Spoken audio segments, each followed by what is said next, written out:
Well, the 1970s were crazy. Let us begin, and do not forget to subscribe for more nostalgia. The 1970s were a time of significant political change and serious partying. So you can be forgiven if you don't completely remember these pop culture happenings of the decade. Now, all these decades later, some of these stories may even be news to you. Diane Keaton dated Warren Beatty. Neither a stranger to high-profile romances, these two Hollywood stars dated during the late 70s before appearing together in 1981's Reds. Beatty would go on to marry Annette Bening in 1992. Walt Disney World first opened. After nearly a decade of preparation, Walt Disney World opened its gates to 10,000 visitors on October 1st, 1971. At the time, the park boasted 107 acres and 5,500 employees. Apple released the Apple II. It's hard to remember a time before people started carrying around computers that fit in their pocket. So it can be easy for some to forget that simply having a computer in one's home was a big deal. The Apple II helped lead a revolution. And how the hell did we end up having MacBook Pros? Bridget Loves Bernie caused some controversy. The CBS show, starring Meredith Baxter and David Burney, was a hit, but not with everyone.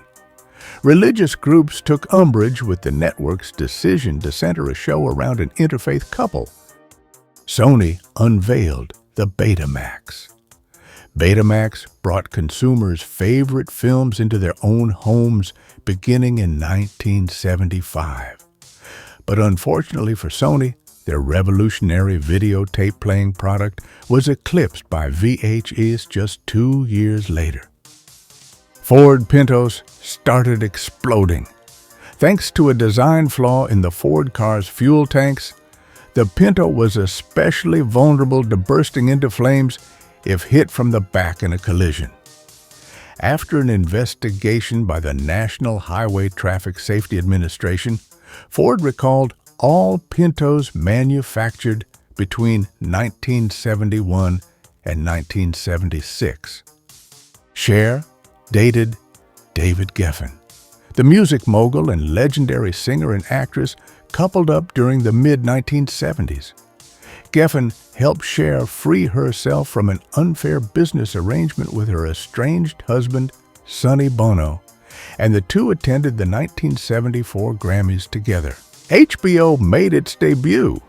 The channel that would go on to produce Game of Thrones, The Sopranos, and Sex and the City had rather humble beginnings. Its first broadcast was a long-forgotten 1971 film starring Paul Newman and Henry Fonda called Sometimes a Great Notion, which was followed by an NHL hockey game. The Doors released Other Voices. The Doors were one of the most popular rock groups from the 1960s and even had a hit album to start off the 70s. But lead singer Jim Morrison's untimely death in 1971 put the remaining members in a bind. Should they go on making music without their legendary frontman?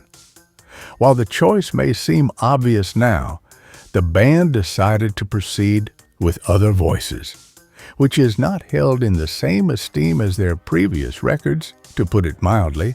Man, the more we advance, the shittier the crap becomes.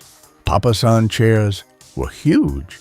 These round chairs became a fixture of many American households after being brought over from Asia during the Vietnam War. Funny Face became the Sandy Duncan Show. In 1971, the CBS series Funny Face was enough of a hit to warrant renewal for a second season. When the show, which starred Sandy Duncan along with Marion Mercer and Happy Days star Tom Bosley, returned, not only were there new faces, but a new title as well, The Sandy Duncan Show. It was the show's final season. Man, the more we advance, the shittier the crap becomes. Jessica Lange dated Mikhail Baryshnikov.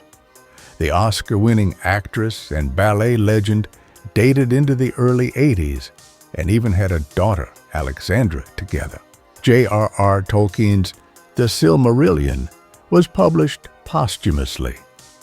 The Lord of the Rings and The Hobbit author died in 1973, but his oeuvre continued to grow thanks to his son Christopher's efforts to publish his father's work after his death.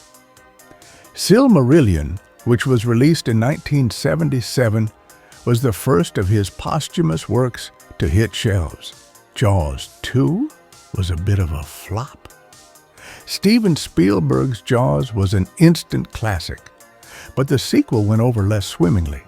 Though Jeannot Swarzak's film, like the original, did well at the box office, it did not come close to the iconic status of its predecessor.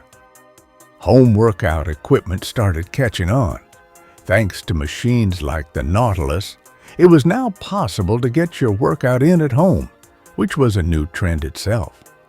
Group classes like jazzercise and less strenuous techniques like jogging helped make fitness fun and accessible to the masses. Space Invaders made its debut in arcades. Arcade games came about around the 70s, with the multiplayer Atari Cabinet Pong being one of the earliest versions of this in 1972. Space Invaders took the world by storm even more, with more in-depth mechanics and higher challenge, as players tried to survive waves of alien ships. The punk subculture moshed onto the scene. While some may think of disco or funk as the ruling musical cultures of the 70s, we'd be doing a crime by not mentioning the hugely influential punk movement. Centered around aggressive punk rock music and also rooted in anti-conformity, punk produced some memorable fashion and fantastic art. It's still a relevant community to this day. MLB players go on strike to win better pensions.